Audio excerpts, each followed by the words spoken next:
been sharing the meditations via WhatsApp, that it would be a really good idea to actually talk to you and find with you the most optimal way to sit for everybody. So this is going to be the theme of today's class, and most of the asanas will be geared towards stretching and strengthening the muscles that will be important for you to be able to sit effortlessly.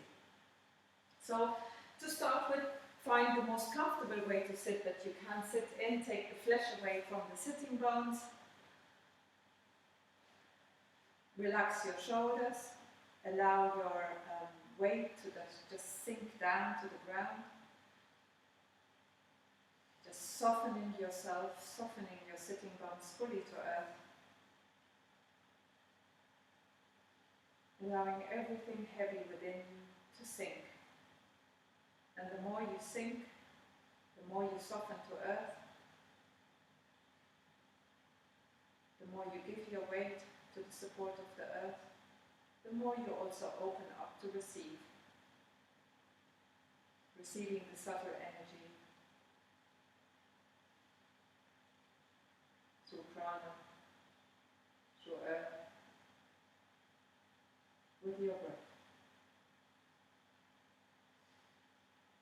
Visualizing the central channel in your body, extending along the central channel, feeling the uprighting force of the inhale, the releasing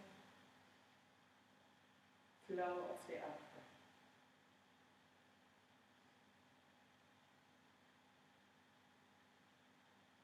And just allowing the mantra to tune us in.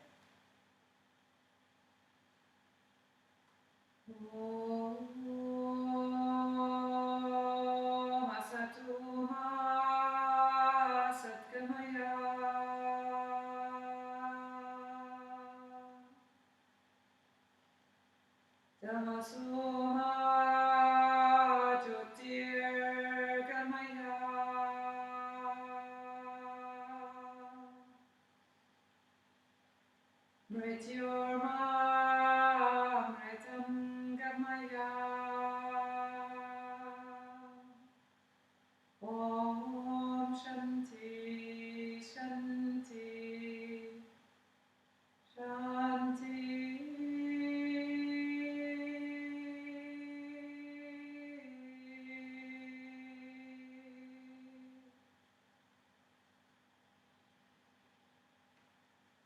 Take your hands to your heart, either palms together or palms to the heart. And then already on the out-breath, feel the sounds ah, woo,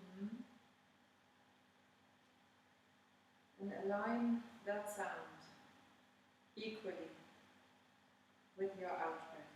So the ah, the oo, the get equal time within your out-breath. The ah corresponds to the heart. The oo corresponds to earth connection. The to clarity and cleansing with the headspace.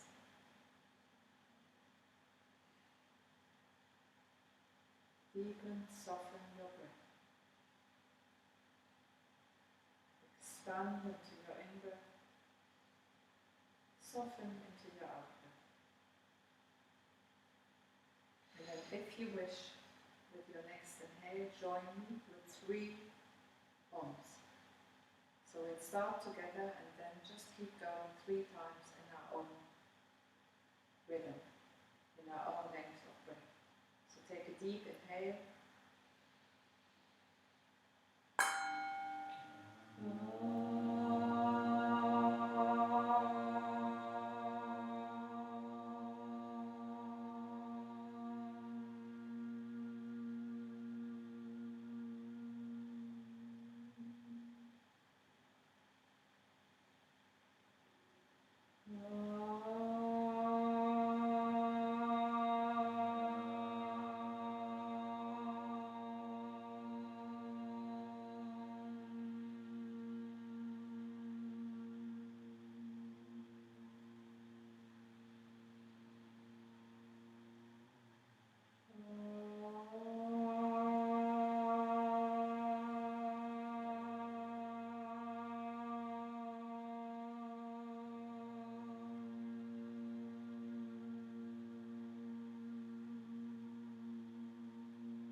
your hands relax and just tune in for a moment. See how you feel now and how your breath is flowing now.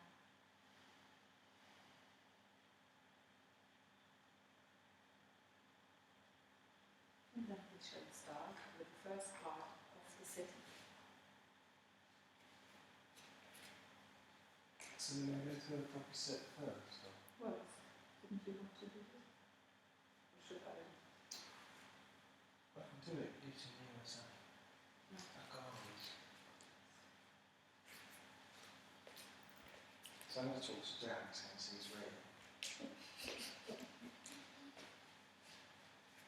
So the reason I painted this, which they can't see, but is to give an idea of sitting.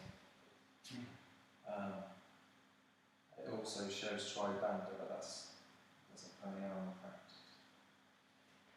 So what we're seeing, if you're going to do that, is you'll notice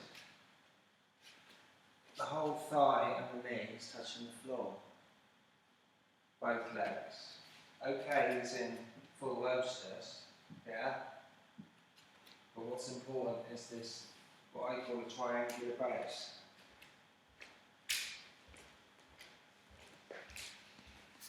So what we really want,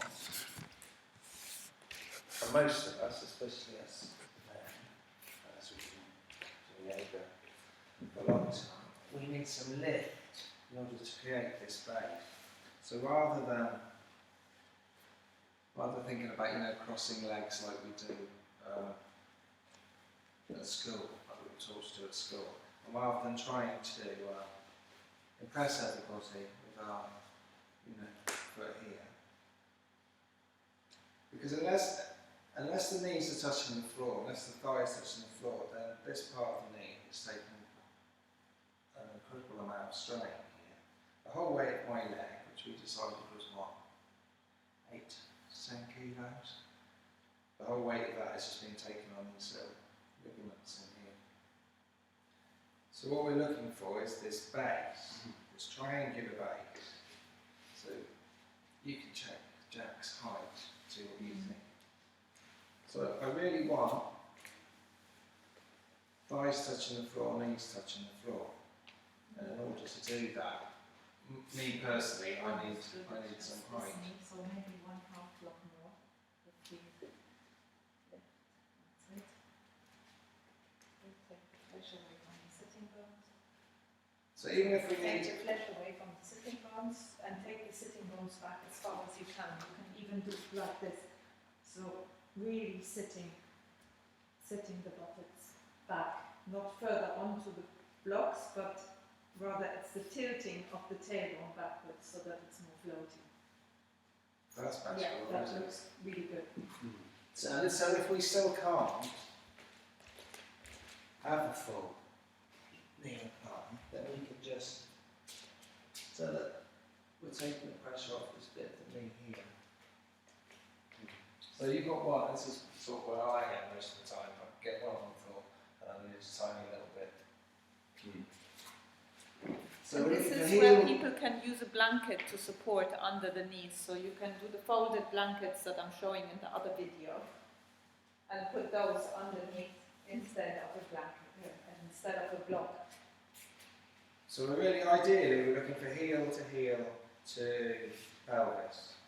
You'll see that I can't quite do that. What we really want is this base. It's the same as any standing posture. We want a base that we breathe into, drop into. So sitting is the same, which is more important. So we've got this base. Ideally, I'd have half a block.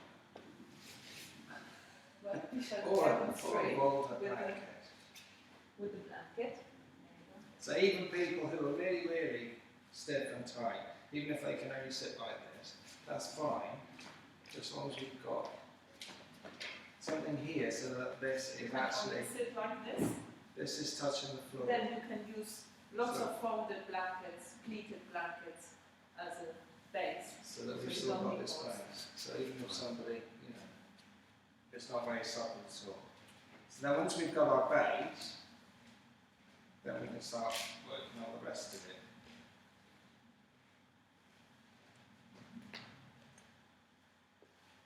So from a pranayama meditation point of view, we're thinking about Kundalini rising up the back channel.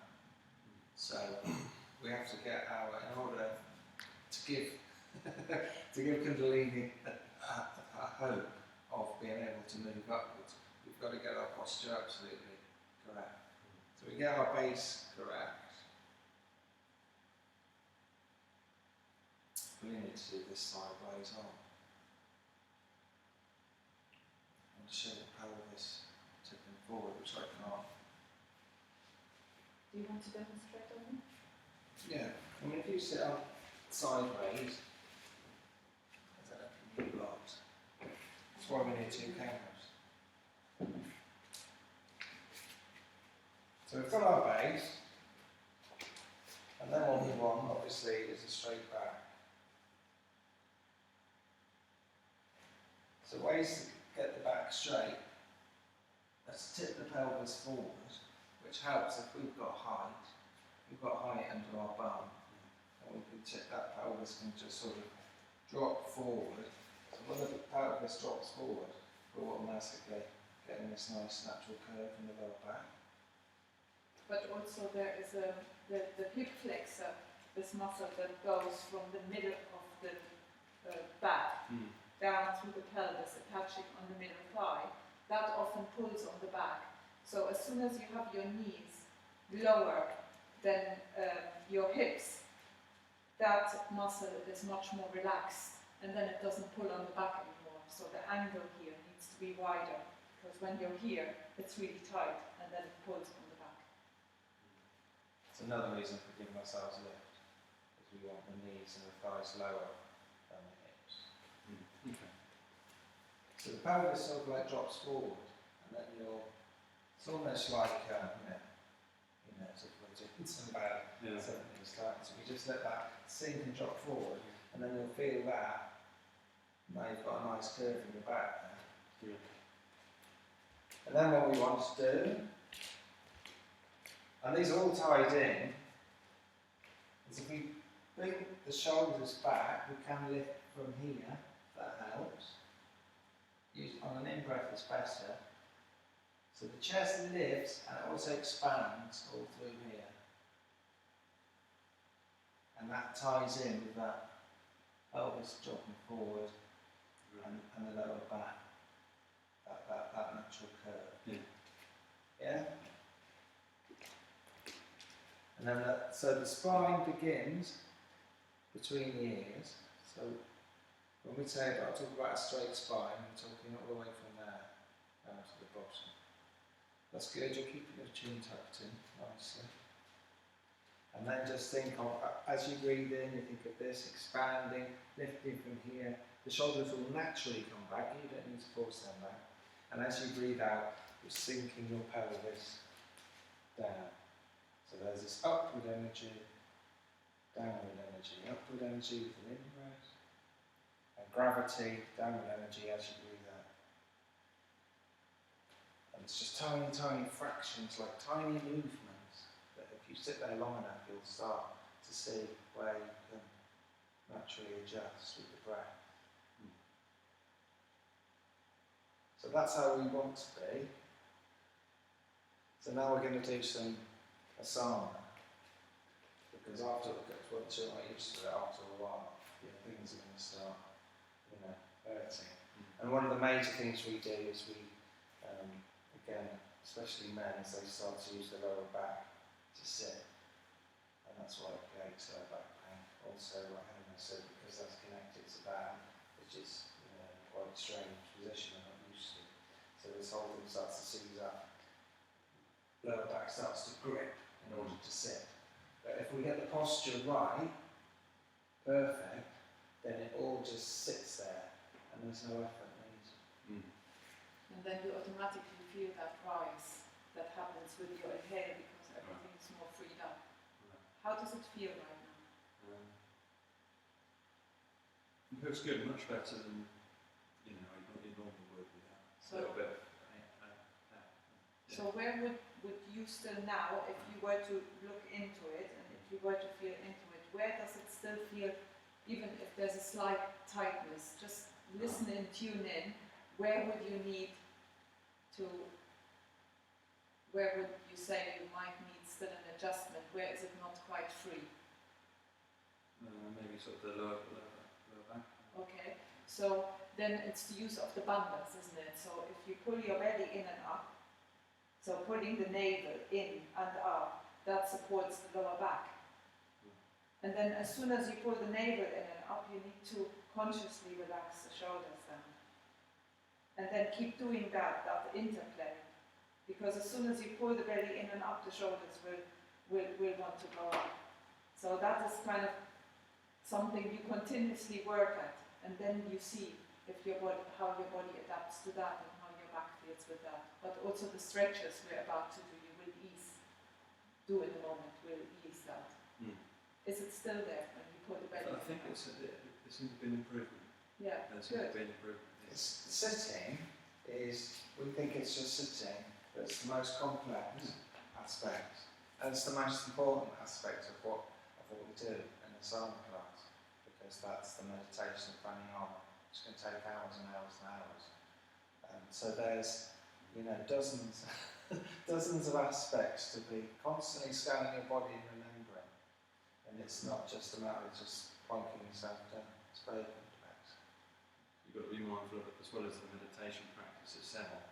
You've always got to kind of The sitting be mindful of that also. Yeah, the sitting is a meditative practice. Yeah. So if you work with the breath very slowly, as Helena said, so thinking about rising up as you breathe in, and then automatically the shoulders will come up. And you might find that some fingers or your toes might have some tension in them as you breathe in. So then it's really like, okay, that's fine, but do I notice that? And then letting it go, not pushing it down, but just letting it go as you breathe out. Constantly scanning the body, constantly, every in-breath, every out-breath. And eventually it'll start to right itself. So what we're doing is sort of starting you off, but if you're, like you say, really mindful, then you will start to, like my right big toe will go like this on an in-breath. And so now I'm aware of that, and my shoulders go up. But all sorts of weird things can sort of tense up. And then they get subtler and subtler and subtler. And then they're just constantly, As your awareness gets also finer and finer. Yeah. Because to begin with, you might not even notice that.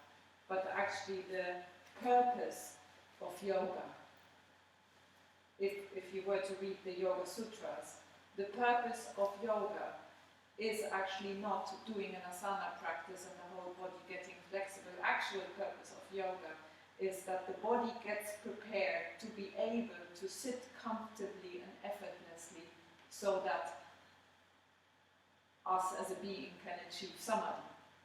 That is yoga. Yoga is not just super bending the body. That's just a lovely by-effect that happens on that way to coming to this effortless state that we all want to get to. Well, not everybody, but... Okay, it's about keeping the nadis clear so the energy can flow.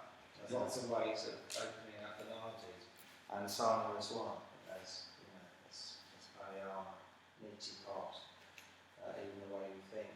It is all opening up the energy channel. So, Michael, if I can ask you to start with our first comes of the teaching. So if we come to kneeling,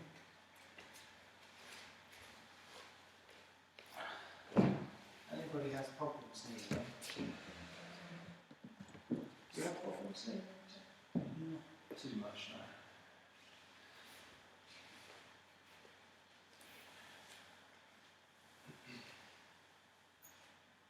But if you do have problems kneeling, we can put blankets here, blankets under the top of the feet, or you can even sit on a bolster or your folded blanket. So this will be child pose. Michael's, or not Michael's, but there are 1,000 poses between the upright kneeling and coming into child pose. So again, with kneeling, we can still use what we've just done. So we can Think about that pelvis, lower back, the open chest, the shoulders coming back, and what the back of our neck is doing. And then go into the breath.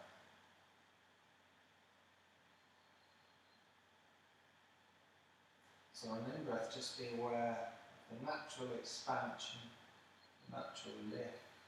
They're tiny movements, but they are there. And the breath is what is creating. And then as we breathe out, just think of the hips sinking.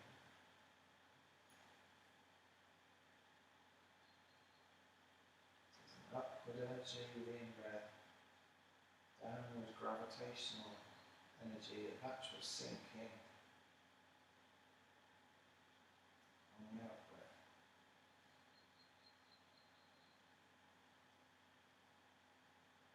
And with the in-breath, it's going to start to lean forward slightly. A tiny bit of effort. And then the out-breath is still just sinking into the hips. Slight lean forward, in-breath.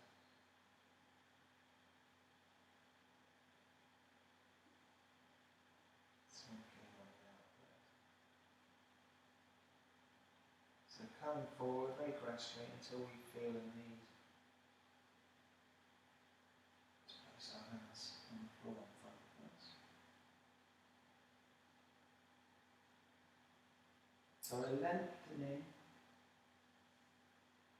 on an inhale, lengthening from the crown really, and sinking.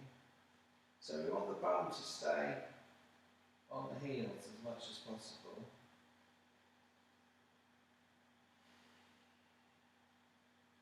You might want to move your knees further apart at this stage. Sort of depends on your individual anatomy really. So we all know we're going to child's pose. Most people enjoy child's pose, but that's the end. We're trained to always be going to the end of things, an achievement. But with this, by working with the breath, upward energy, downward energy, we're deliberately going very slowly and enjoying every pose. So between the upright knee and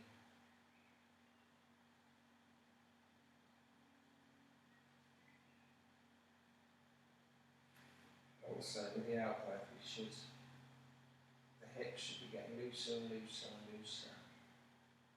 This is enabling us to bend forward, bending on top of the thighs, without any strain, because we're going there so slowly. We can do the cat's paws,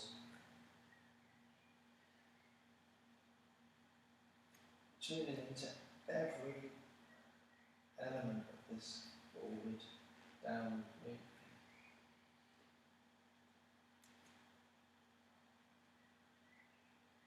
As Helena just said, there's 1,000 poses between the beginning and the perceived end. See how many of those you can experience.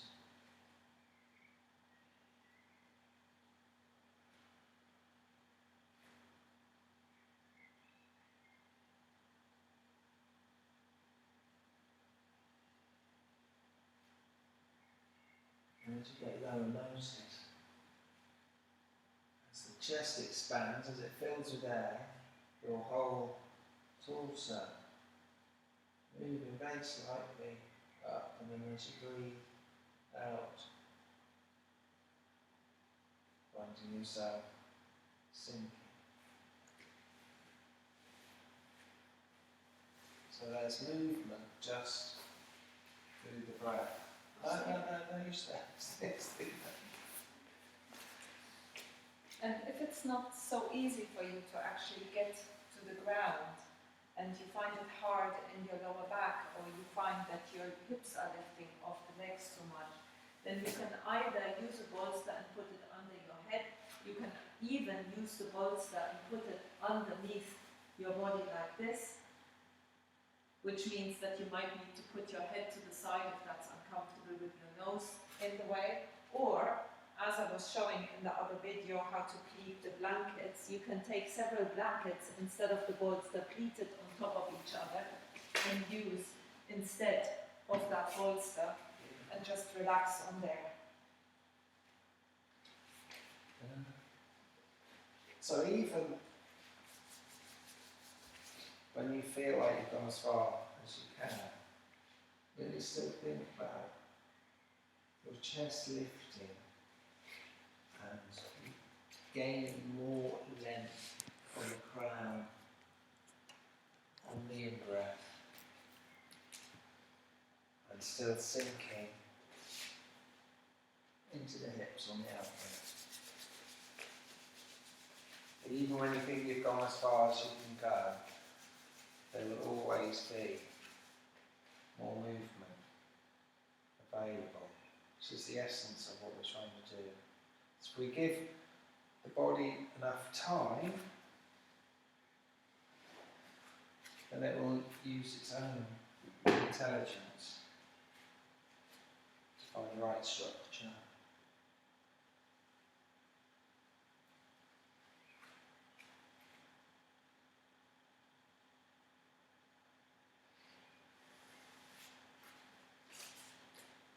Obviously, if you need to come out before I say so, then do so. Never wait for your instructor to tell you to come out of a pose. Listen to your body and come out of a pose when your body's telling you to.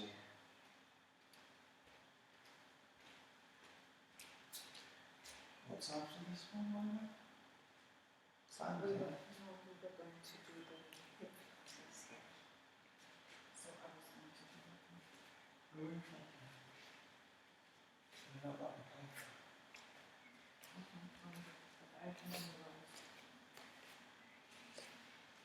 So then, just as slow as you went into the pose, you can take your time and discover the 1,000 poses on your way back up. Really enjoy that ascent out of the pose. Notice what sensations are there in your body at every point in time. Really tuning in, breathing in, softening in.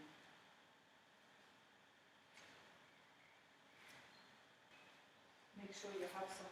So go sideways onto all fours on your mat, but make sure you have enough space so you can take your hands a little bit to the front of the mat, more to the front of the mat. Take your hands to about here.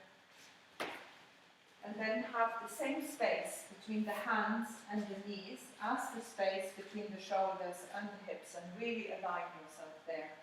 And then bring some length to your spine by aligning the back of your head with your tailbone. And as you inhale, feel an expansion from the tailbone to the top of your head. So make yourself really long there as you inhale. Soften into the ground on the out-breath and create a spaciousness between the shoulders and the ears, a spaciousness in the shoulder blades, between the shoulder blades as you inhale.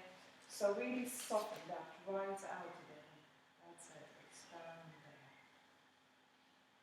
And then if your body feels like tuning in, so if you tune in, you might feel that your body feels like doing some movements. So maybe you want to do some movements in your hips, maybe you want to do some movements in your shoulders, maybe you want to do some movements with your neck. So just tuning in for a moment and feeling, what does my body need? So listening in, hearing, feeling what is going on, and just doing whatever it feels.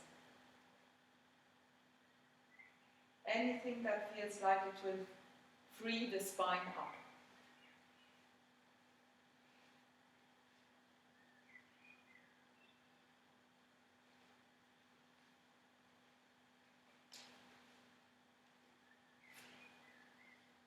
then take the right leg back,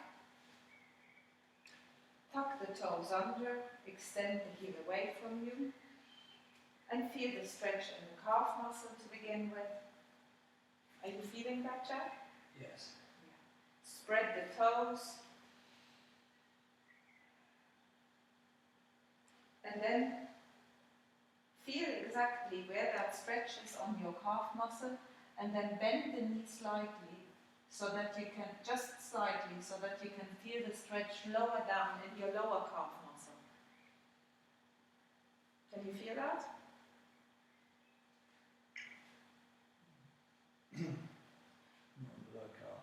Okay, so then keep the heel as far back as you can, so stretch the heel again back, and then bend the knee slightly. It's just a tiny, and then it should go a little lower down to the soleus and Achilles tendon. Yeah? Yeah. And then lift that same leg, take it forward as smoothly and as gracefully as you can, place it instead of your hand, and then start moving forward and backwards. So moving with your hips forward and backwards. Make sure that you have your hips. When the hips come forward, check where the position of your knee is. If your knee is going beyond the ankles, then you need to increase the space between your feet. So if you take that foot slightly forward, even more, that is the right angle for your knee. And then to enable the body to be more upright, more aligned, we're going to take the hands on these blocks. So take the blocks a little wider. And then create that length in the spine. So lengthen there, tucking the chin in, lengthening from there. And then move backwards and forwards with your hips. And keep coming back to that position. So coming forward, so you're hydrating the hip joint, the knee joint, hydrating the fascia, softening the joints, the muscles in preparation for the stretches. And keep the front foot as relaxed as you can when you come back, extending from the tailbone all the way to the crown. And as you come forward, softening the front foot to the ground. Keep it as relaxed as you can. There might even be an aspect of feeling the ground with your front foot. Feeling downwards. And then stay forward. And if your back knee gets slightly tender, you can either put one of these blankets there or put the half block there. That's it.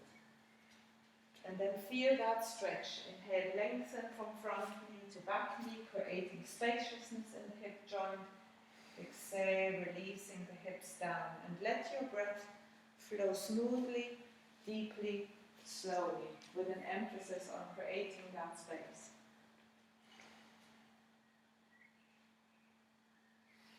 So you're now stretching the hip flexor, which starts in the middle of the spine, goes through the leg, through the pelvis, and attaches on the inside of the thigh there, which is one of the main muscles that needs to be relaxed in seated postures.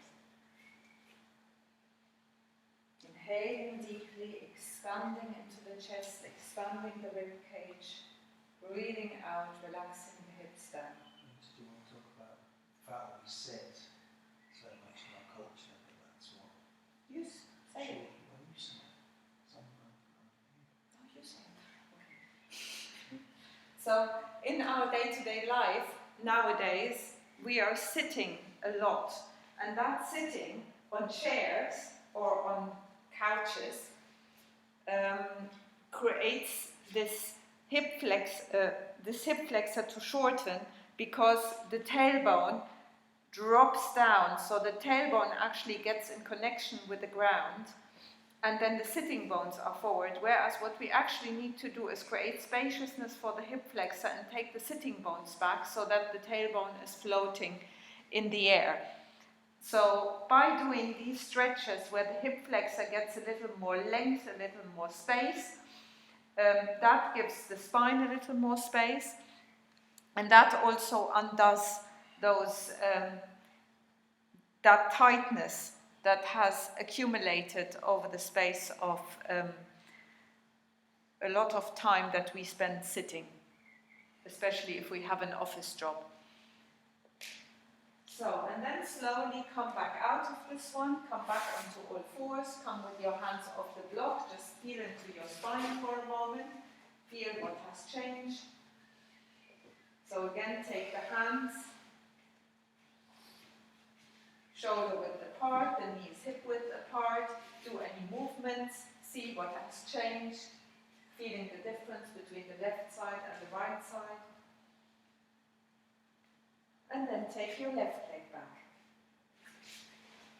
And if you need to, put the block under your right knee. So let's do that. And then needs more support. Tucking the toes under, extending the heel back as much as you can, as much as is comfortable. So what we're looking for isn't a sharp pain. What we're looking for is a dull, achy sensation that you can still breathe in quite relaxed, deep way. If your breath gets tight, that is an indication that you might have gone just a little too far. And then bend that knee slightly, just a little bit without moving the heel, and then you should feel that sensation travel down towards the lower calf muscle, towards the soleus, the lower calf muscle, and the Achilles tendon.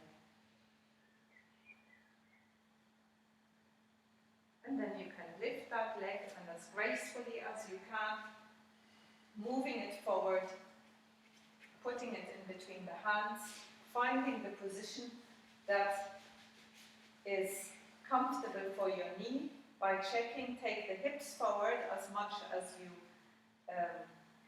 are able to comfortably, and then you check on that angle in the knee. So stay there, just so we can show that. So check on that angle in the knee. That needs to be a 90-degree angle. So if the angle is smaller than 90 degrees, your foot needs to go a little further forward, or your back knee can slide a little further back until you get that 90-degree angle in the knee that frees the knee up.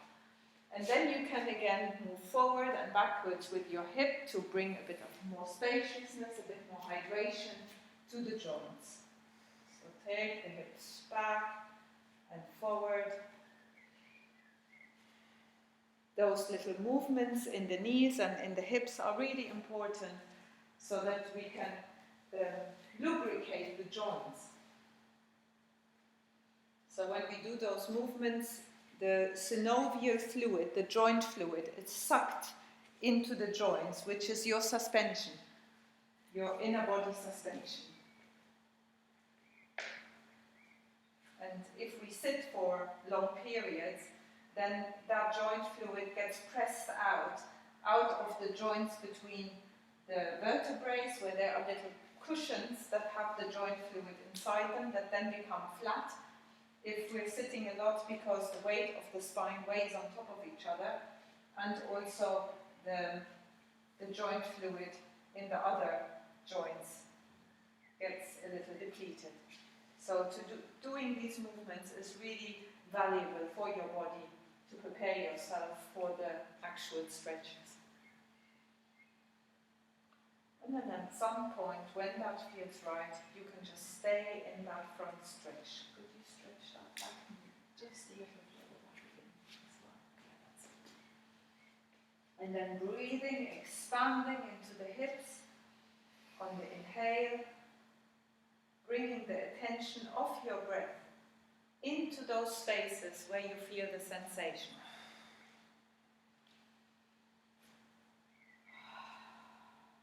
And on the out breath, softening down into the ground. You can investigate as you're doing this if there are any areas where you are holding the tension where you're holding on, and seeing if you can undo that by focusing on the softening of the out breath.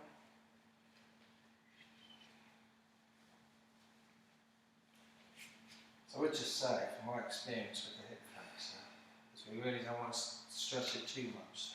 So there's a fine line, and we really have to feel into that ourselves. So we want to stretch it, we want to straighten it, but we don't want to overdo it because that could be counterproductive.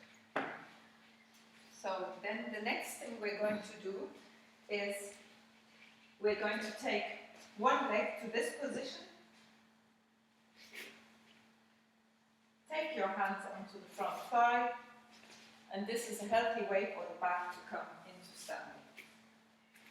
And now we're going to first do a curl down. So you can stay there. Yeah, you can go this way, that's good. Have your feet about hip width apart. Have your feet about hip width apart, or any position that is actually relaxing for your hips. So you can tune in here as well. Don't take my word for it. Feel what is actually right for me. Does it feel better to have my feet together? Does it feel right to have my feet hip width apart? See what feels right for you. And then close your eyes and tune in. Tune into the sensation under your feet, under the soles of your feet. See how much weight there is on your heels, how much weight is there on the ball of the foot, how much weight is there on the toes. And relax your whole body around that. Let your arms become heavy. Let your hands relax into the space. Give them to gravity.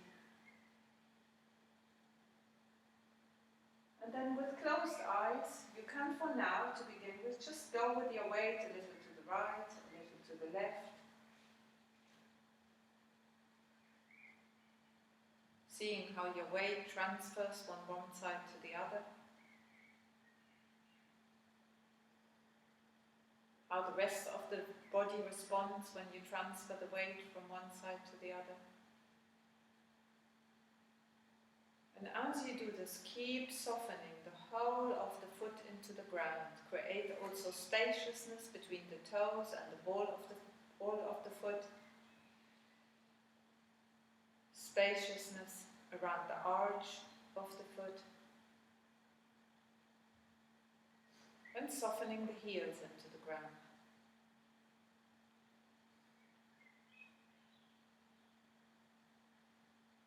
And then allow the knees to soften. Check if the knees are overextended or if the knees are soft, and then just allow them to soften a little down. And then take a moment to tune into your hips and bring spaciousness to your hips. So take your hips, tuck them under and back out again, like we do in the cat stretch or in the hill and valley position. So taking the hips forward, taking the hips backwards, taking the tailbone, tucking it under, tucking the tailbone back out again, sitting bones back, and just do these movements with your lower spine. See what happens with your feet as you do this. Tucking under. That's it. Back out.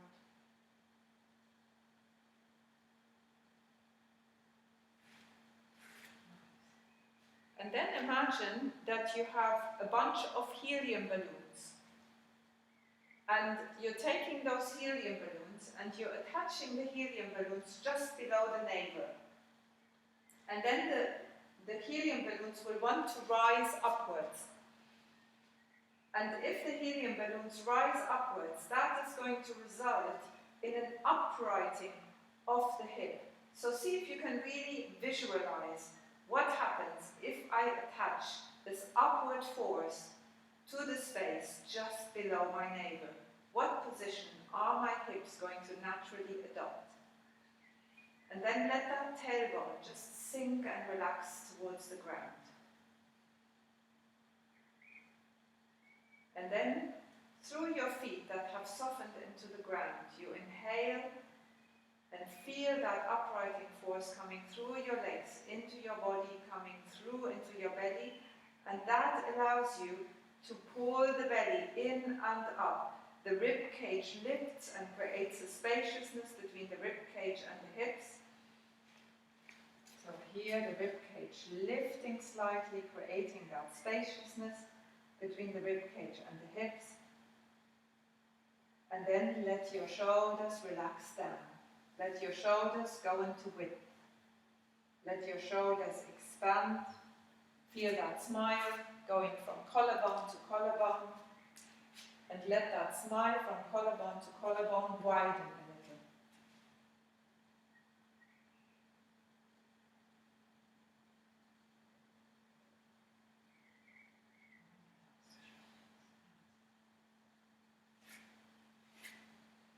And then let your hands really give themselves to gravity.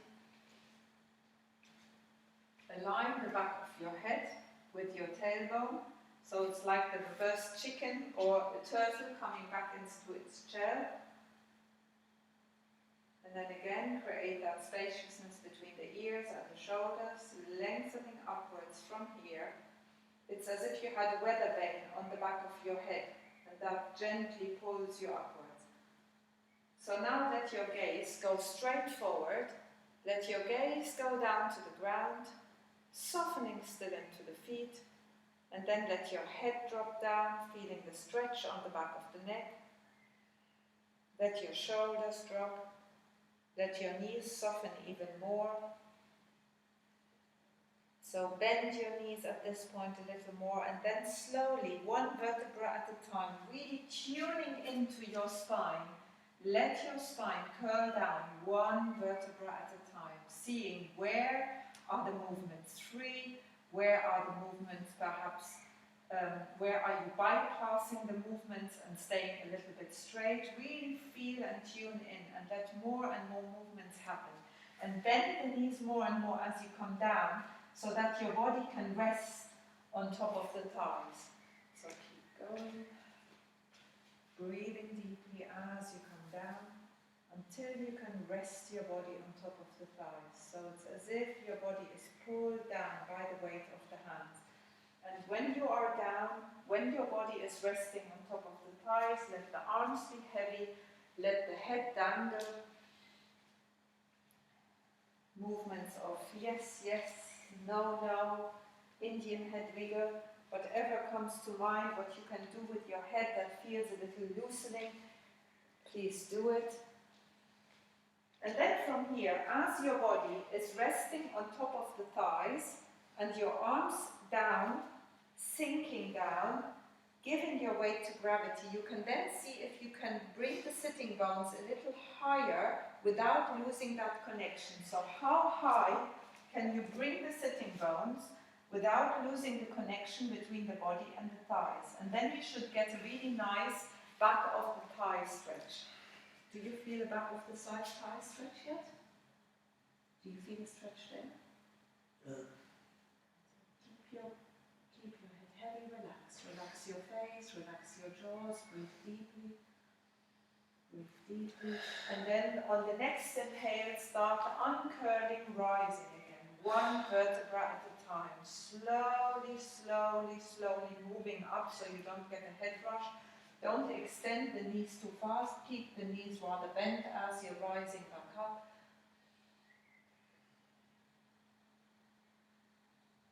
Keep your head heavy until the last moment, really tuning into the spine as you come back up. Breathing deeply, expanding into the breath. And then sinking back. Once you're back in the upright, everyone takes a little different time there, coming up to the upright and sinking down. So take your time coming back up and feeling again into your standing position. Just taking the time to tune into the soles of the feet, softening the soles of the feet to the ground, softening the fingertips to the ground. Keeping the shoulders and the arms heavy. Let's see what has changed.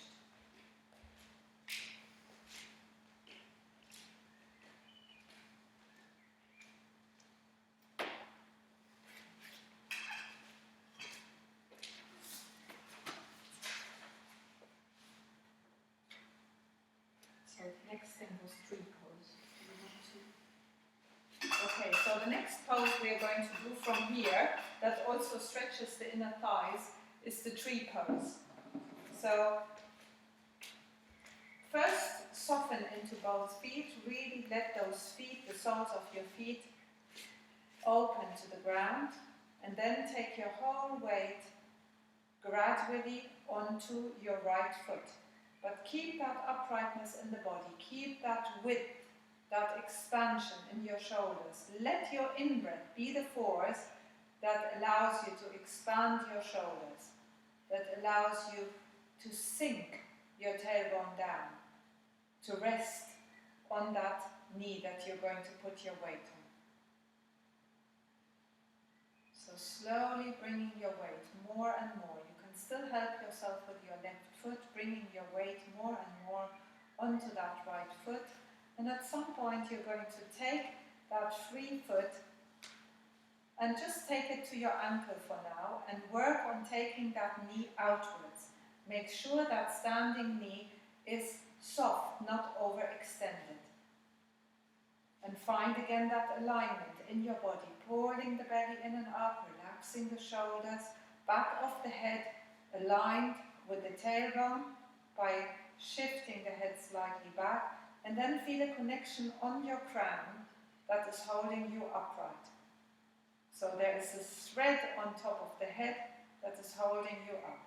Taking the hands into the space, imagining that there is a space that you are resting your hands on, invisible blocks that you're resting the hands on, and then expand your arms along there, over those blocks.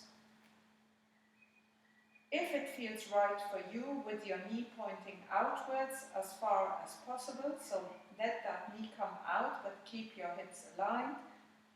See if you can take that foot a little higher, up to where it can come naturally without your arms helping.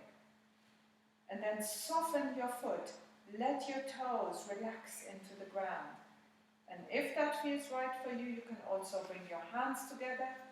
Keeping the head upright will help you with your balance if you imagine that golden thread on the top of your head. Breathe deeply.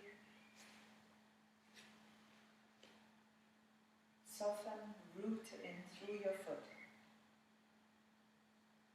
And if you wish, you can also take your hands up, relaxing, widening, broadening your shoulders, extending through the elbows, connecting your fingertips into the space above. To come back out, you open your arms, turn the palms, bring the hands down, gracefully place your foot back down. And then take a moment just to feel into your feet again, see what has changed. Relax the shoulders, extending the back of the neck. And take your whole weight onto the other side. Gradually shifting. Softening that foot into the ground. Find your alignment on top of that left foot now.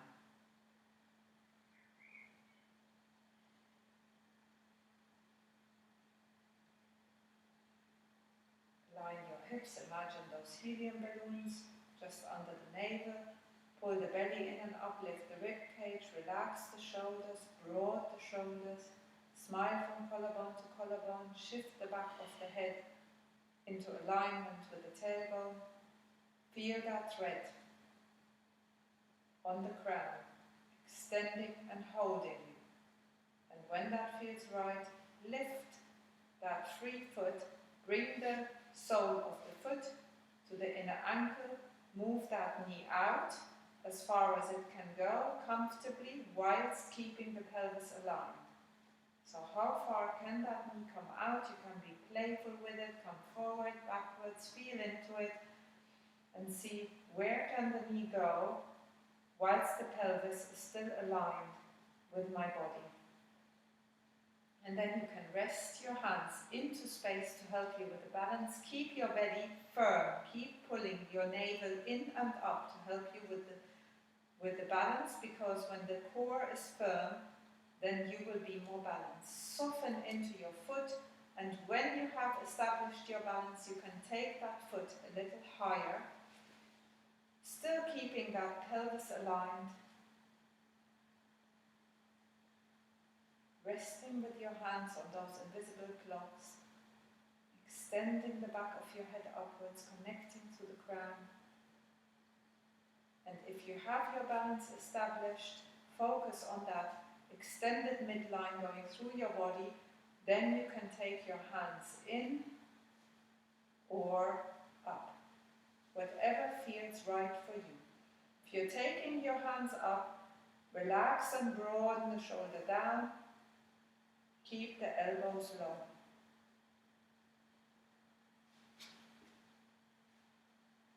If you feel that you are losing your balance, see if you can re-establish it by just aligning your head. Keeping your head upright will often help you before losing your balance. It is all the secret in the vertical axis and keeping the vertical axis aligned, because then the balance organs in the ears stay aligned and parallel to the ground. Okay, what else were we going to do? So all of these postures as well as stretching, opening, that you can relate them all to what we did with the sitting at the beginning. Yeah, with the pelvis and bringing this back. So everything we're doing, and really every posture, you can relate to this upward energy, downward energy, and eventually the sitting. What was next? Listen. Oh, yeah, you took that one. So, or do you want to do something else? No, don't do it. This is, for the back. Yes. We relate this to the sitting. And it's strengthening the thighs as well. Yeah. Mm. So spread your toes on the ground, soften your feet into the ground. Again, find your base. Make sure your feet are hip width apart, so take them just a little narrower. That's it. And then bring your back into alignment, pulling the belly in and up, and then take the arms up. And imagine that you're connecting the fingertips into the space with the palms facing each other. So if you imagine that you had threads on your fingertips or magical extensions that were able to touch the ceiling, or bungee ropes that are connected to the ceiling, and you are actually pulling away from these bungee ropes that are on the top, that are connected to the top of the ceiling there, and then you let your tailbone go back, sink back, and imagine you have a chair behind you that is just a bit too far away, so you actually need to sit a little back, but keep resting your toes into the ground as much as you can. Really feel rooted through your feet. Lift the solar plexus, lift the front of the body, broad the shoulders, breathe deeply. Pull the belly in and up. Feel that strength in your thighs. Transfer that strength in your thighs into the solar plexus. Fingertips nicely extended, nice switch through the shoulders. Align your head. Extend through the crown. Feel that length in your spine, that tailbone being drawn down, the top of the head being drawn up. Feel that heat. Breathe deeply. Let your breath become soft. Let your breath become deep and soft. And then slowly coming back up. Got hot there, didn't you? Okay, now to you. On the ground. Right, so now you'll be creasing right your back. Half drop behind your head.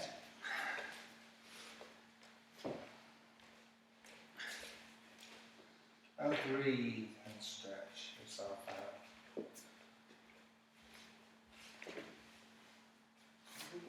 Do the first one.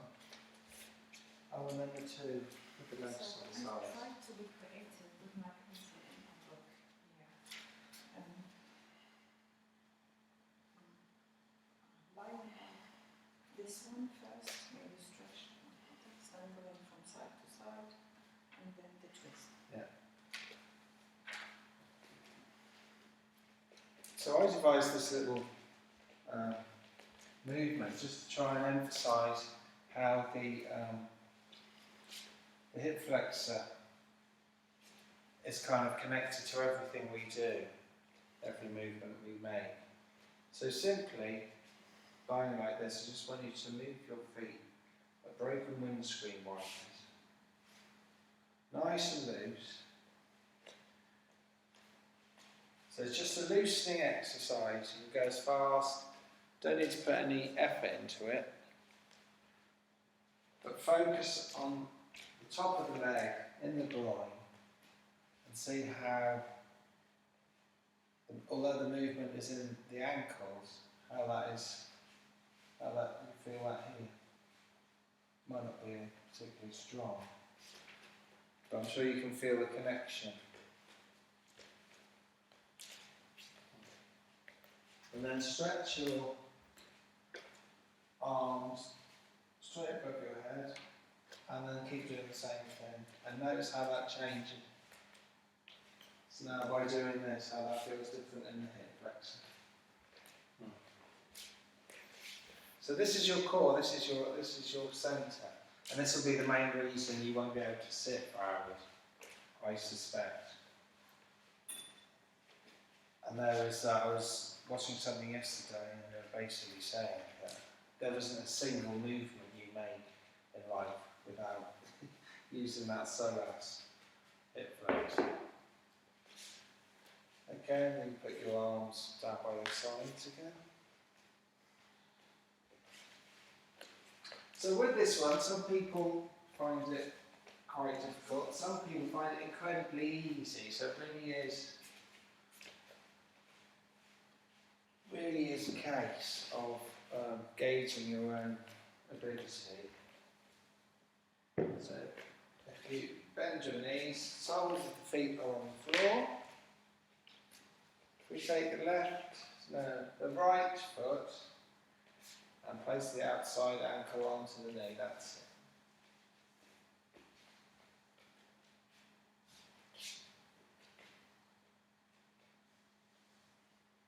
So, arms outstretched, hands maybe just slightly higher. We're doing that first. Okay. Okay, change of plan. So grab the back of the left thigh with both hands.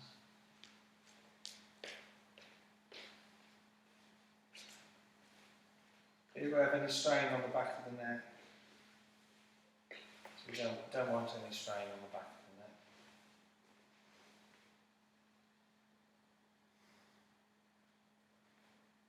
And is this where you prefer to rock? No. Right. I mean, you can tune in to see if there are any movements that the body feels like doing, so you can. Yeah, we can straighten that. Feet, Straighten the left leg. And see flip how it it. feels. We can flip the foot backwards and forwards when it's straight. Always a good hamstring stretch this.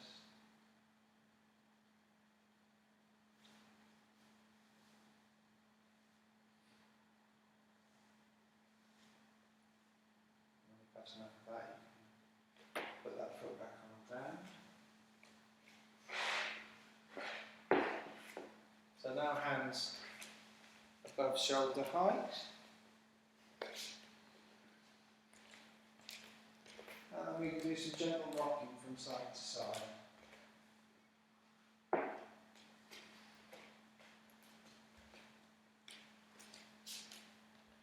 Getting underneath the box, so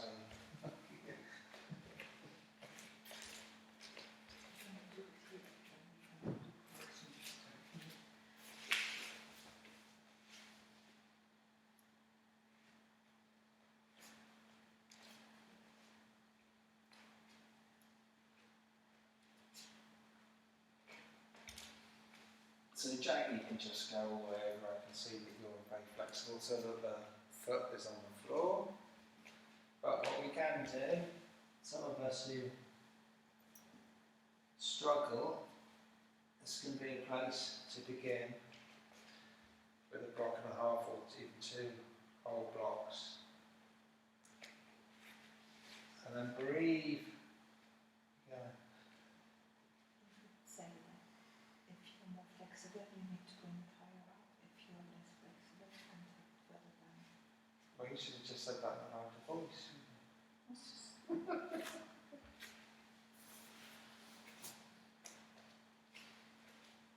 So again, with the breath here, as you breathe out, that's it.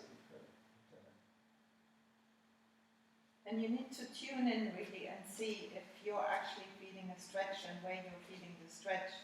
If the stretch is too intense, then you can take that lower knee a little further away from the upper body. If you can't feel the stretch at all, or you're feeling the stretch only in your buttocks muscles or in your abductors on the side leg muscles, then you need to bring that knee a little higher and then tune in and feel and experiment that you might feel the stretch in the upper hip flexor, so a little further towards the middle of the back.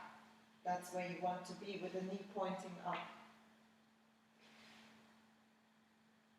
But if you're still only feeling it in the abductors, so in the buttocks muscle and the outer thighs, then that's fine. Maybe they are just tighter than your upper hip flexor.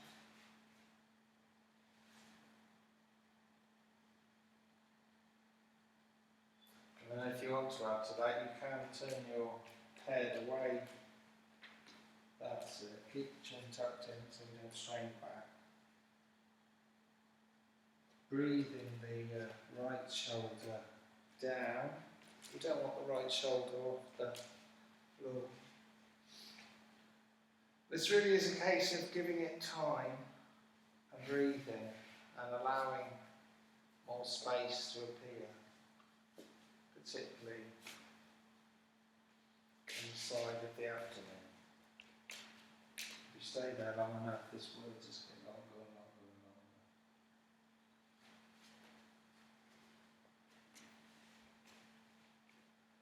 longer. Actually, I find this a really relaxing posture, even though obviously there's a lot going on. I can actually get really kind of chilled out in there.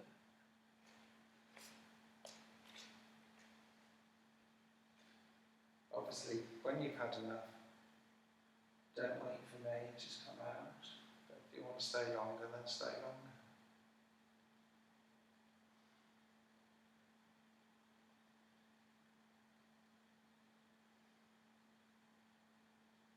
So it's important to say again, when we do these twists, although this isn't a full twist, and we face the opposite way, it's very important to think about the back of our neck.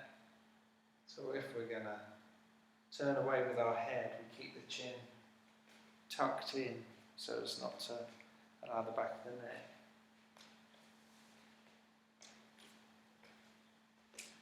to become strained. So back to centre, both feet on the mat, knees up. Jack means business, the socks have come on. Perfect. And then we'll do the other side. So that's left ankle onto the top of the right knee, put the arms through, grab the right thigh, and then playing, feeling to where we need a stretch, where we need space.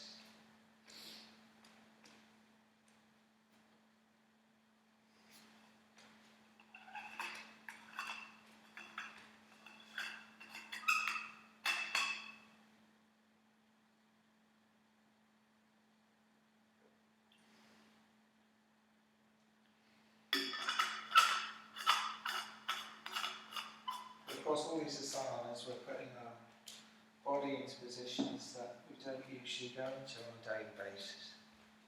And that's why they're so useful.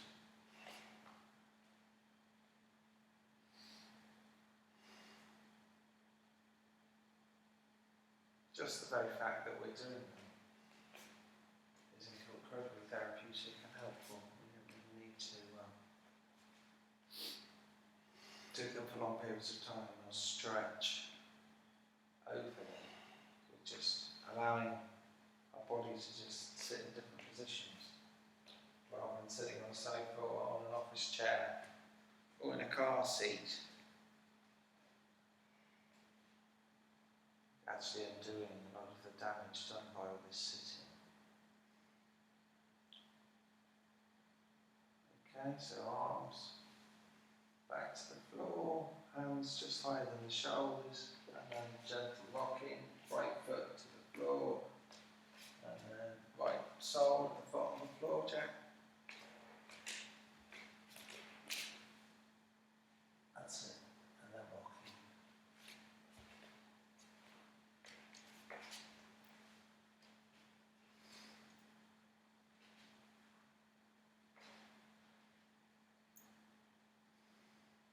Again, if you need the blocks, you would have thoughtfully already placed them on the other side without me having to tell you.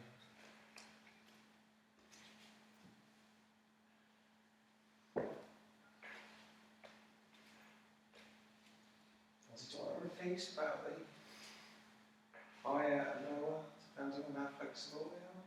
Yeah, when you let that left foot come down to the ground with the knee pointing up, you can just tune in for a moment and feel if you're feeling anything going into the upper hip flexor, into that area. That's the keep that sense. And if you're not feeling anything there and it's too easy for you really, then you can take that lower knee a little higher and see how that feels. Or if it's already too intense, then take that lower knee a little further away from you until you have a sensation where you can breathe freely. So let your breath be your gauge. When your breath is relaxed, then your body can relax into the pose. So it's a fine line between doing too little and doing too much. So find your right place where your breath is just right and where the sensation is one where you can just relax into. If you want to turn your face the opposite way again, that's fine, but keep the chin tucked in. So now it's the left shoulder, we're breathing to the floor, the left side of the abdomen, we're focusing on extra length at the end of the out breath. So we're not trying to do anything, we're just, for the abdomen, we're just becoming aware of any changes that are happening naturally due to the breath.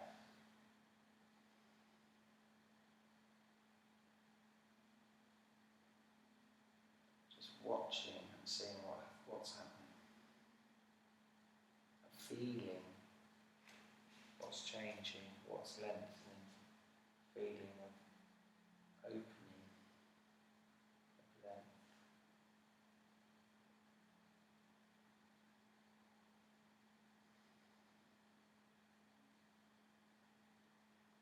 So giving enough time to allow the body to settle itself, breath by breath, and just being aware of what that entails, with no effort on our part, just being the witness of that.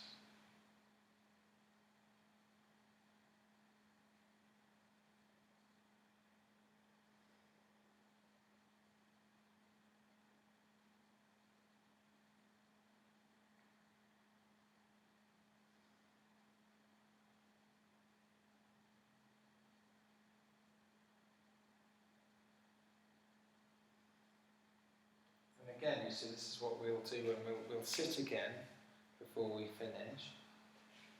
And that's what we'll be doing in the sitting. It's giving the body enough time to adjust itself, to just be a witness of the sinking, of the lifting, the opening.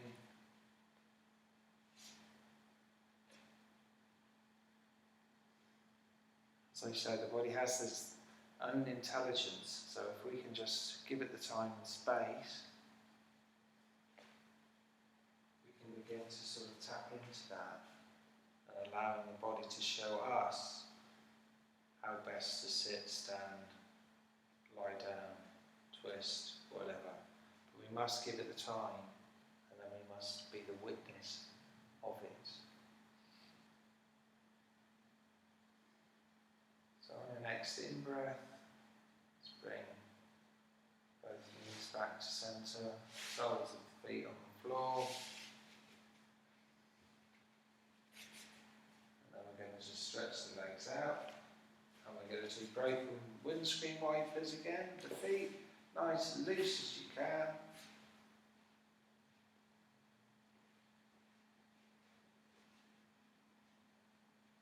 Again, focusing on the hips, ilias, psoas, hip flexor.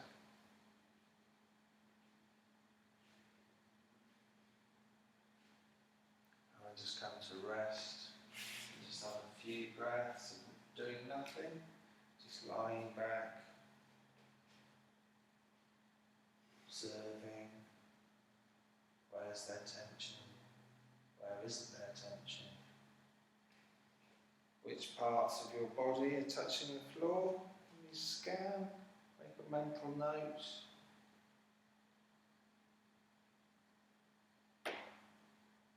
Feeling the weight sinking into the floor in various places.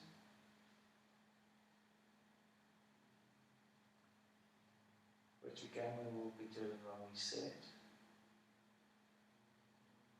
Focusing on the weight sinking into the floor.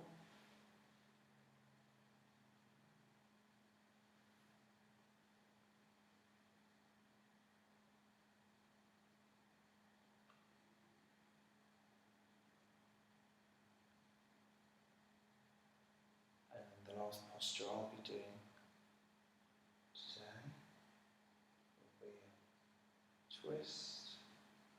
So knees bent, soles of the feet on the floor. Shuffle the hips very slightly, just a few centimetres to your right. Lift and shuffle, that's it. Try and focus on your feet being together. Same length apart from your knee, that's it.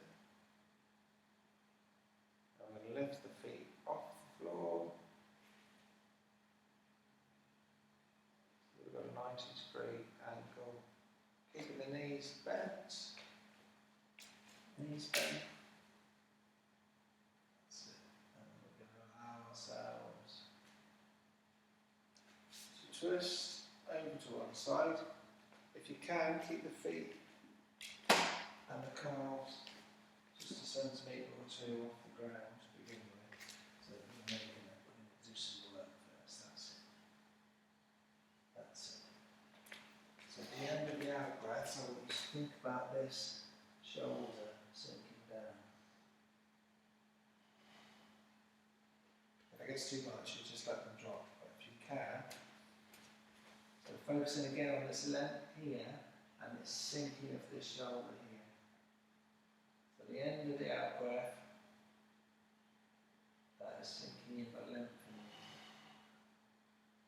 Don't overdo it, just drop if it's too much, and you can still focus on those same two movements.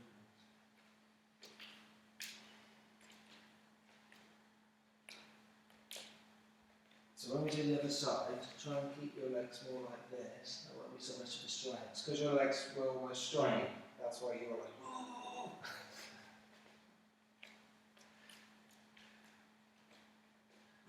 That is the sort of advanced version of it that I was taught how to do in India. It's not a good one when you've got a bad back. So again, you can put the chin facing the opposite way.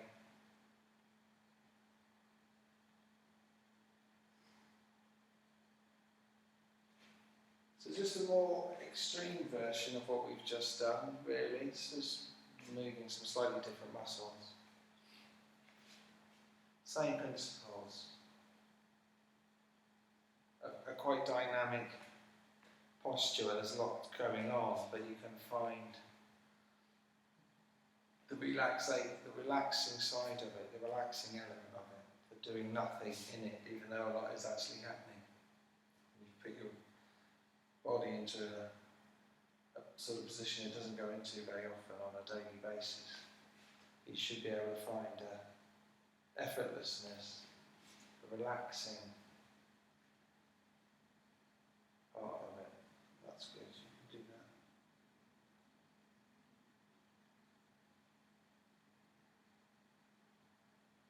that. If you find this easy, and you've done it before, you can do what Helena's doing, which is actually cross in this sense, the right leg over the left leg. That will make this wrist more extreme. Yeah, Jack.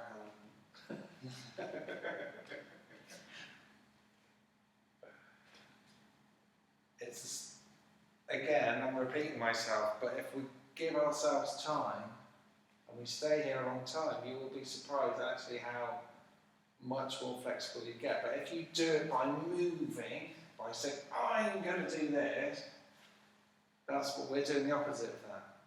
We're allowing it to happen very slowly, organically, giving the body time to find its own way of doing it.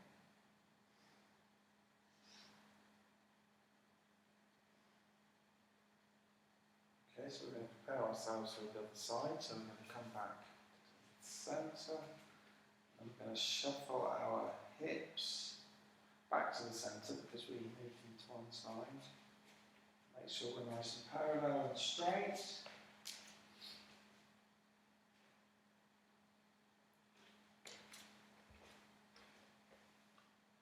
And then do the other side in your own time. So shuffle in to the left, just a few centimetres, and then lifting the feet off the floor. Remember to keep that bend in your knees this time, Joe. So we go to a centimetre or two off the floor, and we're focusing now on the left shoulder. Allowing that left shoulder to sink, because we're creating more space here. That's going to allow that to sink on the end of the out breath.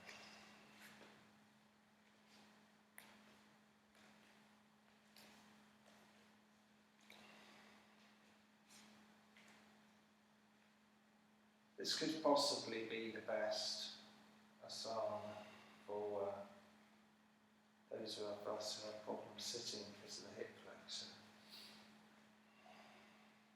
because it's really strengthening.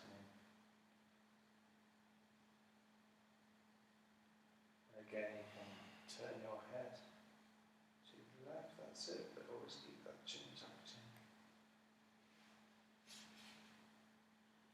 And let those feet down when you've had enough, Jack. We're not trying to strain ourselves.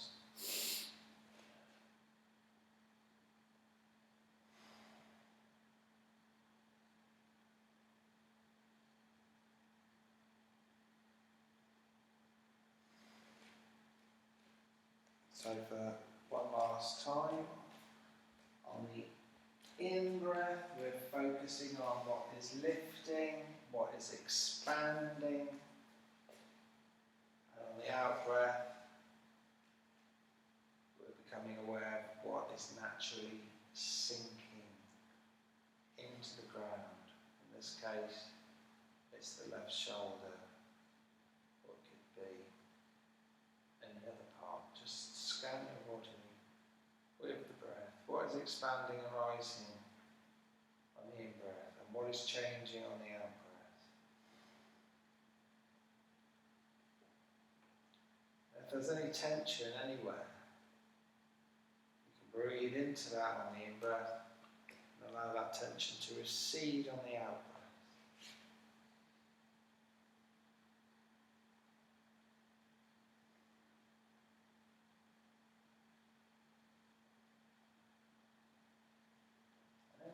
time. Coming back to centre. Shuffling your bottom so that you're parallel again. And then you can just stretch the legs out and basically do whatever we feel like we need to do now. Observing any changes we're aware of with the 3 exercises we've just done.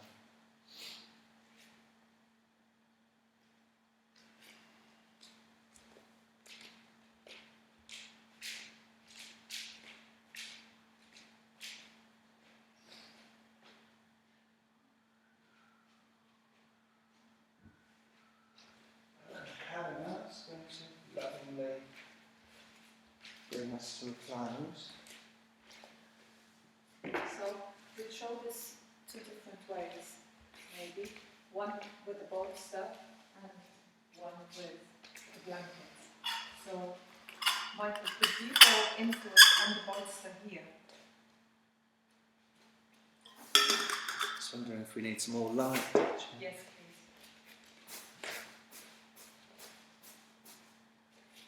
Maybe bring this a bit closer.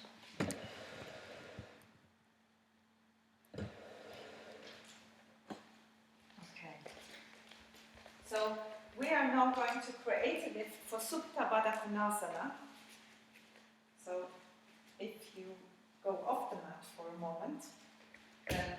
So the pleated blankets, which I show in another video, in the other video that's been uploaded earlier this afternoon, we have those pleated blankets and we're going to put 3 on top of one another, which is going to create the same lift, roughly, as the lift of a bolster. And we're going to put those pleated blankets a bit staggered on top of each other so that that edge isn't too steep. Like this.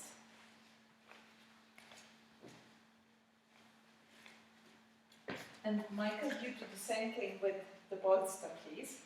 So you're going to sit in front of the bolster like this, and then I'm going to explain what you're going to do.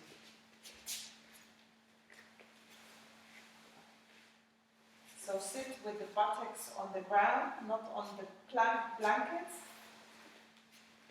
And not on the bolster.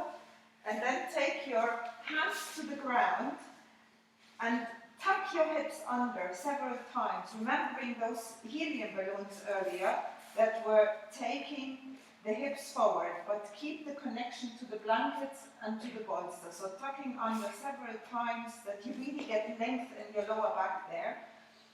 And then once you have your hips sufficiently tucked under, then you push with your hands into the ground. No, keep the buttocks on the ground. So tuck under again and connect to the ground with your tailbone. So you want your tailbone on the ground.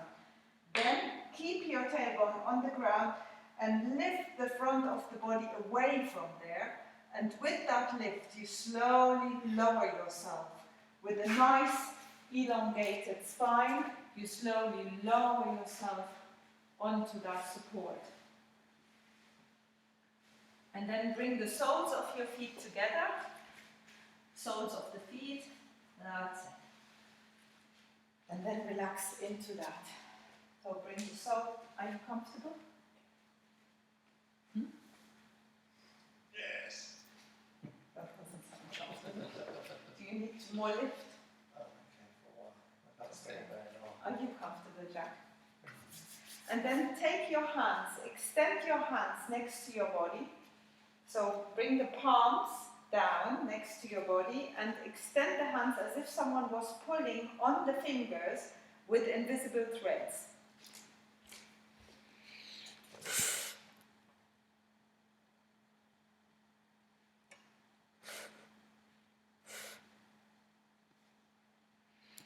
And then those invisible threads are pulling on the fingers, and imagine that those invisible threads is actually directed, they are directed by your breath. So on the inhale, those invisible threads are going to raise your hands up to the ceiling. And the hands are going to move slowly up with that in-breath, and with the end of the in-breath they are going to come down behind you as far as is comfortable, and with the out-breath they are going to come back forward again. And you imagine that you have those invisible threads moving your fingers. Align your hands as if those invisible threads were actually pulling from space, and those invisible threads are directed by your breath. So see if you cannot touch the ground before your out-breath has finished. So the touching of the ground happens with the end of the in-breath. The coming to your furthest point at the back happens with the end of your in-breath. And make that breath deep, make that breath slow, and feel how when your arms come to the back, your chest is expanding, your rib cage expanding, the muscles in between the ribs are stretching, and then with the out-breath, just giving the weight back to the ground and sinking in, sinking the back into the support. Feeling that spaciousness in the shoulders as you're doing this. And really feel into your fingers as if you were being moved from beyond. Create that spaciousness, create that open channel going through your shoulders, through your elbows, through your wrists. And if that feels right at all, you can also just let the arms relax behind you, give the front of your body a little stretch. If that doesn't feel so good for you, we are all different, then you can just now rest your hands to the side of the body with the palms facing up to open up your shoulders.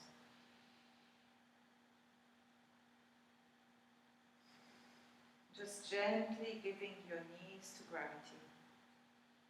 Feeling the in-breath in your whole body, expanding in your whole body.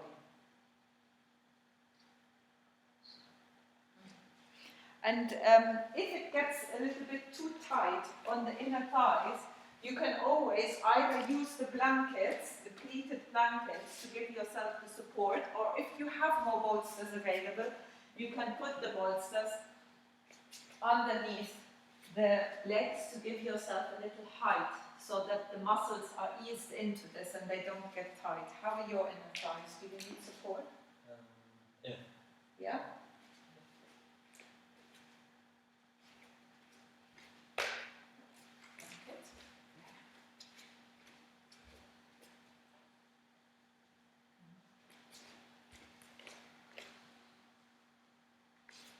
Breathing deeply, softly relaxing into the ground. Helena?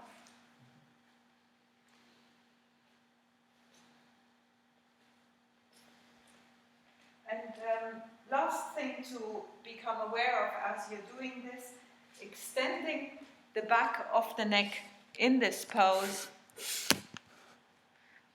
So extending the back of the neck gently, so you can slightly, if you need to, create more space between your ears and your shoulders.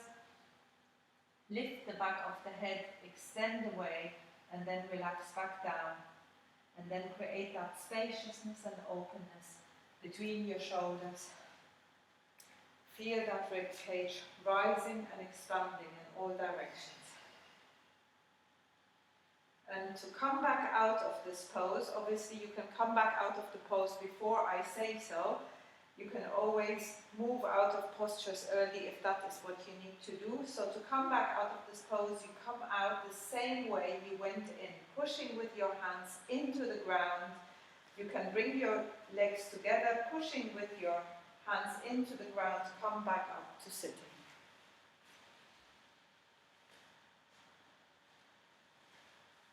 And then it is time for our end meditation, which we haven't actually decided. We're doing it sitting, aren't we? Shall we do a pranayama? Or the breathing Let's just practice? now go back into sitting and see if there's Yes. any differences. Are you warm enough, Jack? Yeah, I'm okay. Yeah? Yeah. So let's just simply just go back into sitting. Just go through the stages of the sitting.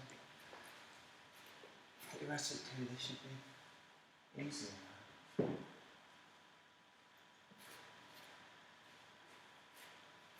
So if you're going to guide us through that. And then you can just do that. It's your area. You're sitting there. So. Yeah, you can demonstrate on me. You don't have a master now.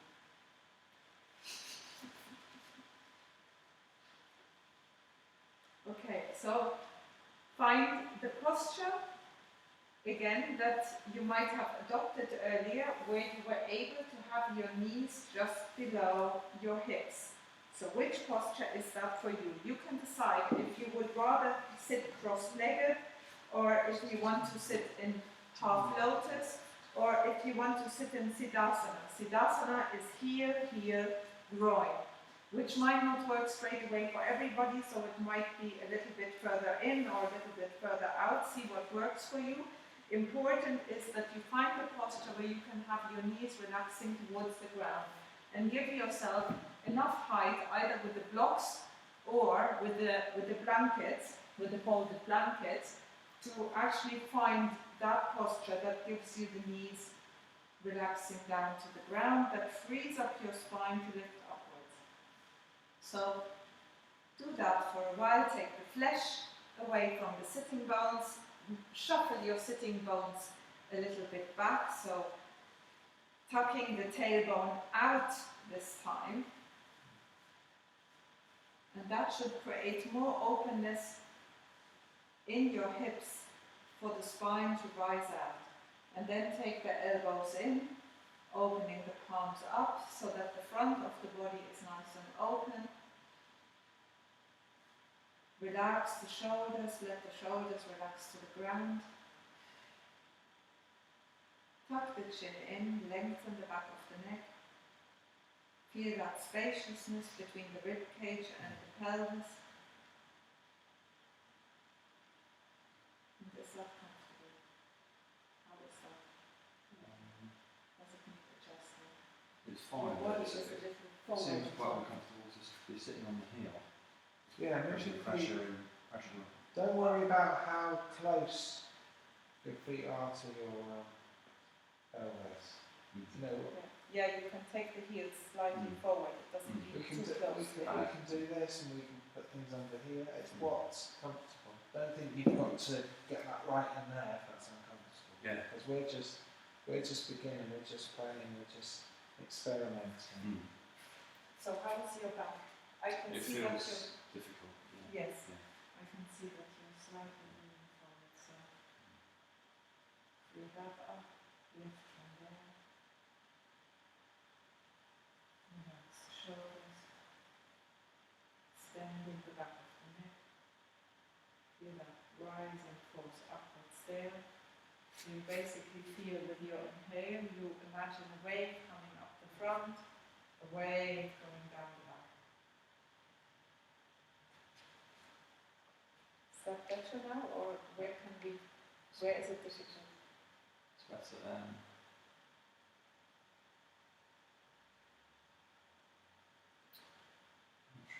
Feels better.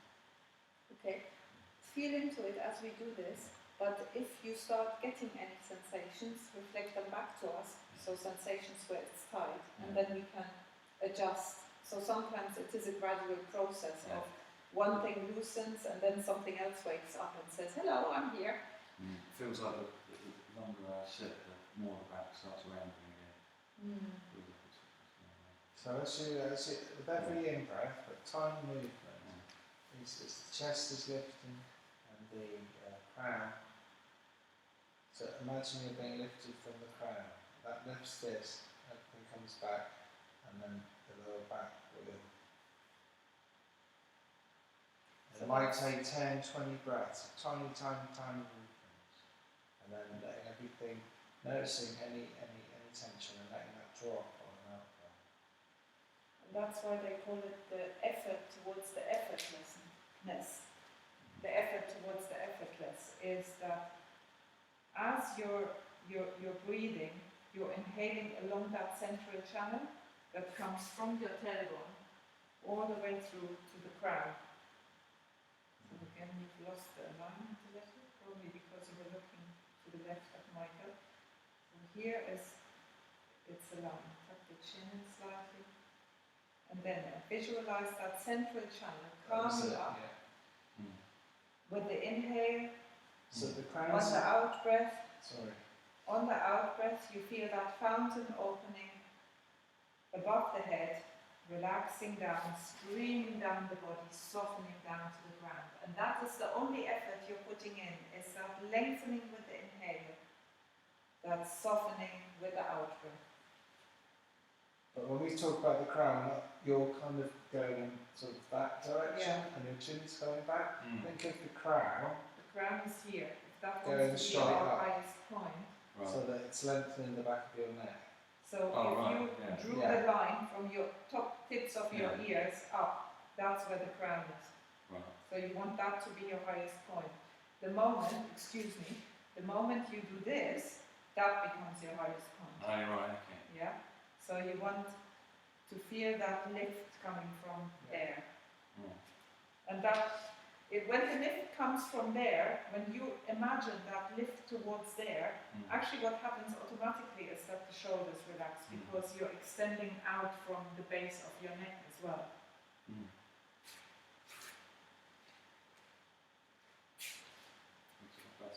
Yeah, I could see as soon as there was that little movement, how you moved your head just slightly, your whole body changed. The whole structure changed completely. And you can even practice that when you're walking. You're walking on the street and you have somewhere to go, and maybe you're even slightly in a hurry. Just think, am I sinking into my feet? Am I softening into my feet? Is my crown connected? Because very often when we're in a hectic space, when we're needing to do something, what happens is that we go into this. I'm exaggerating now, but that our body constricts, our body gets smaller, and then the head compensates by doing this. And we think we're upright, but we're not. So from time to time, just check yourself. Are my shoulders relaxing? If my shoulders aren't relaxing, maybe I need to connect my crown more so that the shoulders can relax, that the body can soften into the ground. So this is something you can practice all the time, not just when you sit. So, Michael, can you lead us through a breathing exercise now?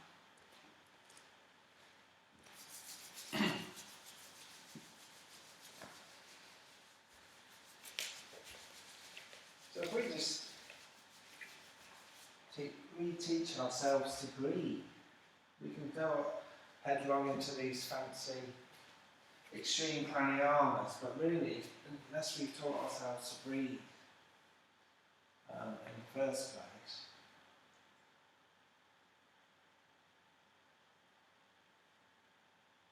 so just focusing on the breath.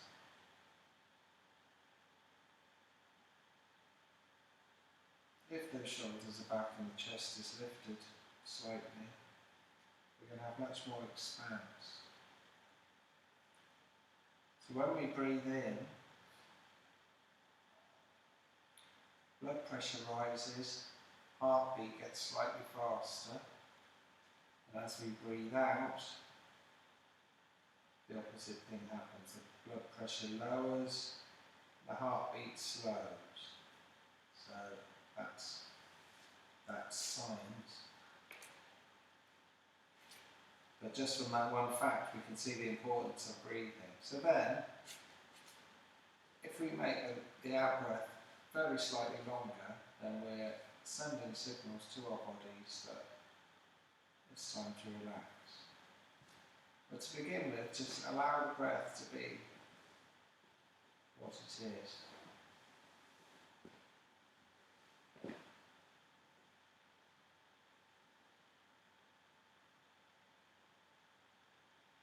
Don't count it, don't analyse it. Just try and let the breath be totally natural.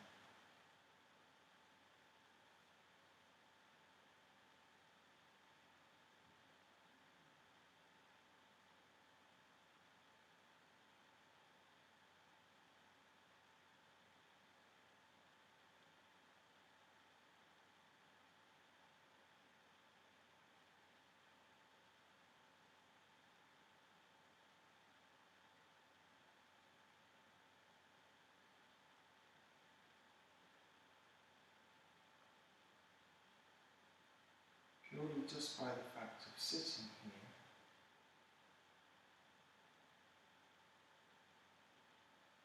and focusing on the breath will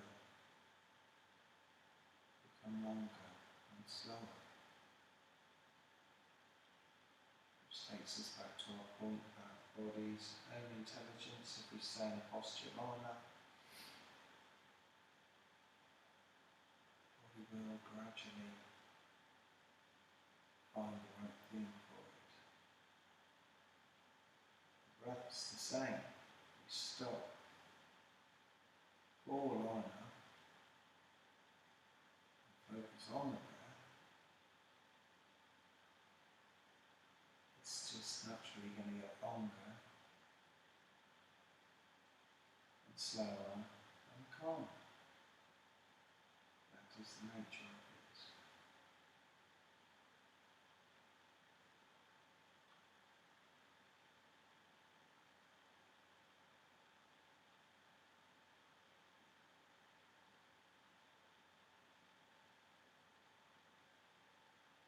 So if we go back to the out breath, blood pressure lowers, heart rate gets slower. When we think about when we sleep, that's exactly what happens to the breath. The in-breath, if you think about somebody snoring, the in-breath is relatively short, and then the out-breath is much longer, because you can't get much more relaxed than being asleep.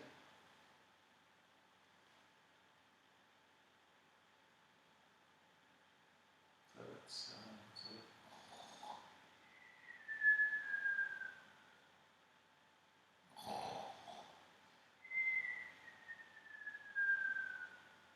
that isn't how we breathe during the day when we're awake. So we're asleep, we're thoroughly, utterly relaxed, we're in bliss. The out-breath is longer, no coincidence there.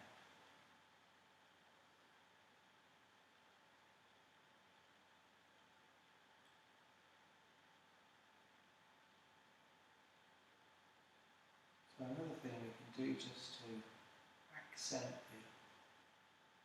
the relaxing with the exhalation, the out-breath,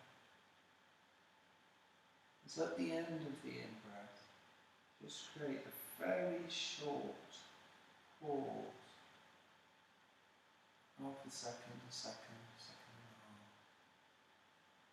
And in this pause, at the end of the in-breath, do a quick scan of your body for tension, like the shoulders, the toes, fingers, forehead. And then with the next out-breath, after this gap, focus on those, letting those areas of tension go, relaxing.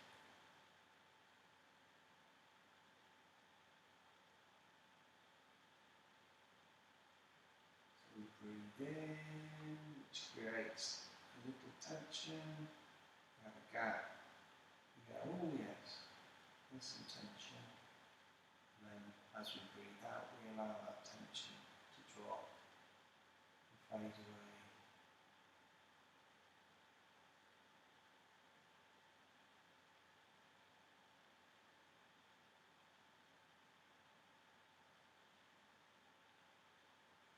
It's very simple, very small realizations can be utterly life-changing. We start to understand how we work, how we can optimise how we work.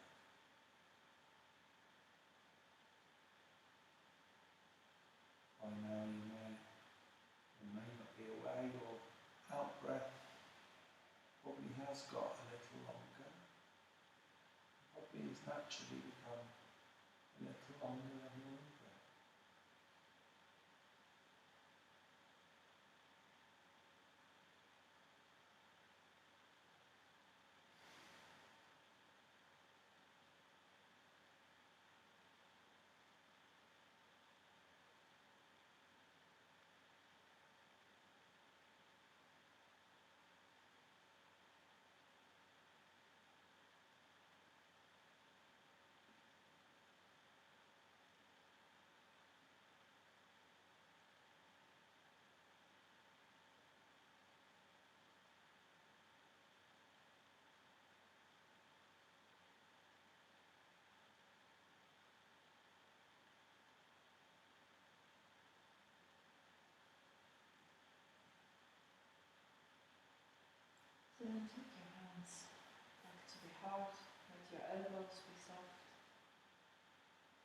And we're going to finish like we started with 3 arms, but we do them slightly differently now.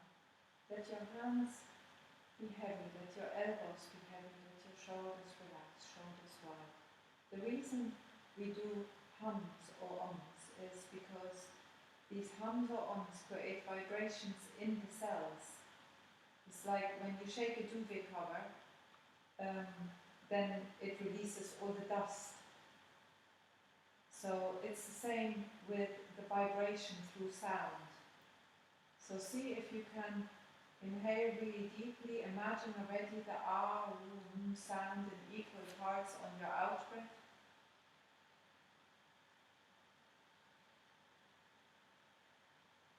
And to begin with, we imagine that the ah, sound at the crown. So the crown is connected to that which is lighter, that which is greater, infinite possibilities, infinite opportunities, expansion of the mind. So we focus our inhale towards the crown, on the out breath relaxing all the energy, all heaviness into earth. And then we accompany that relaxation, that softening to earth of the out breath with the ah sound. A deep inhale.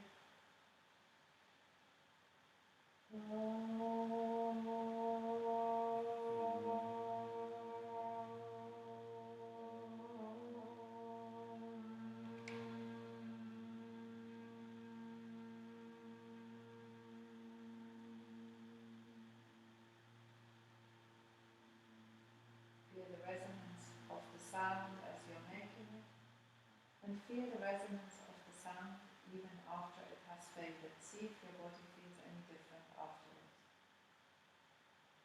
But feel also where in your body can you feel the different parts of the ah. Then focus into your heart space. Expand the rib cage as you inhale. Relaxing into the ground on the out breath.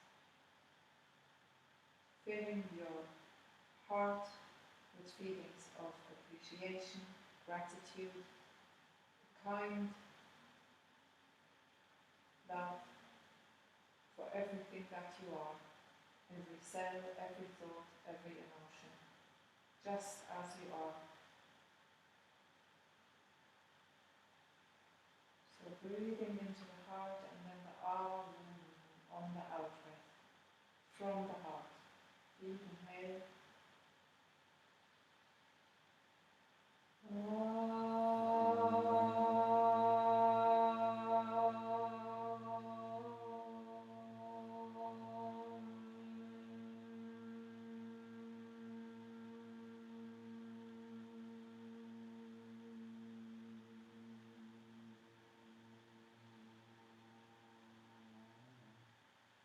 Lastly, breathing in through the space just below the navel, your sacred energy center, lightheartedness, inner child, joy, and breathing out into earth as if roots were going down to the center of the earth.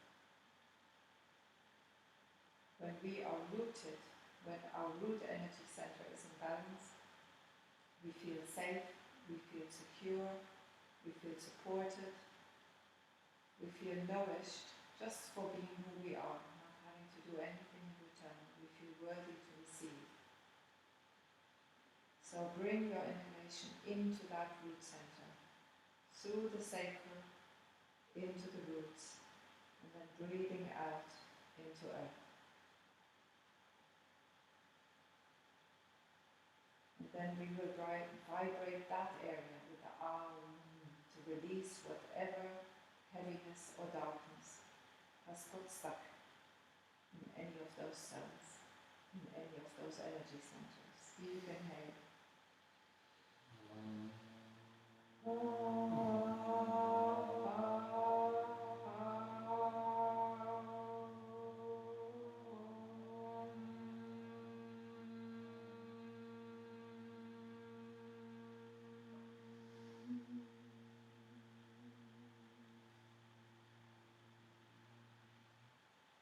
hands to the forehead, gratitude to yourself, to earth and your own ritual, back to the heart.